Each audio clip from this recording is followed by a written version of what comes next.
The church builds. And the church restores. The church is the body of Christ.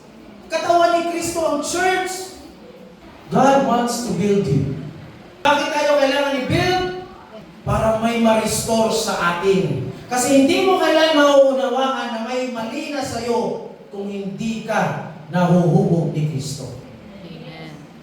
Pag hindi mo pinagdadaanan ang proseso ng Diyos, hindi mo pa rin mapapansin na may mali na sa'yo. Tuloy na Lord, ma-restore kung talagang sino ka. Yes. Kasi yung totoong ikaw, hindi yung nakakasanayan mo. Yung totoong ikaw, yung dinisenyo ng Panginoong Diyos, na kung saan we are made to worship Him. Amen. Yun yung gustong i-restore ng Lord sa atin. Palakpakan natin ang Lord. And we are the church named Touch of God, Restoration Church. Dapat maramdaman mo ang Diyos bawat araw.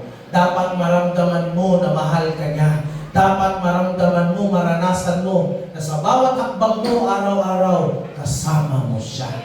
Palakpakan natin ang Lord. The church is unity. The church is a place of spiritual maturity. Lahat ng ginagawa natin, may purpose ang Lord. And ang purpose ng Lord, ang layunin ng Diyos sa atin, is for us to have our spiritual maturity. Tuloy-tuloy ang paghubog ni Kristo sa atin. Tuloy-tuloy ang mga pagsubok na naranasan mo. Sabihin mo sa katabi mo, I love you with the love of the Lord.